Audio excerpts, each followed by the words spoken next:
മലപ്പുറത്ത് യുവാവിനെ പാലത്തിൽ നിന്ന് തോട്ടിലേക്ക് തള്ളിയിട്ട് മർദ്ദിക്കുകയും മാരകമായി പരിക്കേൽപ്പിച്ച് കൊല്ലാൻ ശ്രമിക്കുകയും ചെയ്ത കേസിൽ 3 പേർ പിടിയിൽ. പാണ്ടിക്കാട് പോലീസാണ് പ്രതികളെ പിടികൂടിയത്. പന്തല്ലൂർ ആമക്കാട് സ്വദേശി സിയാദ്, നൌഫൽ, അബ്ദുൽ ഹക്ക് എന്നിവരാണ് പിടിയിലായത്.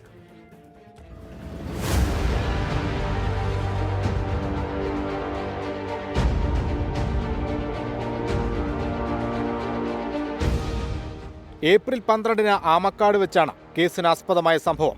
വളരാട് സ്വദേശി പീച്ചുണ്ണിൽ ഇർഫാനെയാണ് പ്രതികൾ പാലത്തിൽ നിന്ന് താഴേക്ക് തള്ളിയിട്ട് കൊല്ലാൻ ശ്രമിച്ചത്. ഇർഫാന്റെ മൊബൈൽ ഫോൺ പിടിച്ചുവാങ്ങിയ പ്രതികൾ 10,000 രൂപ ആവശ്യപ്പെടുകയും ആക്രമിക്കുകയുമായിരുന്നു. ഗുരുതരമായി പരിക്കേറ്റ ഇർഫാൻ കഴിഞ്ഞ ദിവസമാണ് ചികിത്സയ്ക്ക് ശേഷം തിരികെ വീട്ടിലെത്തിയത്.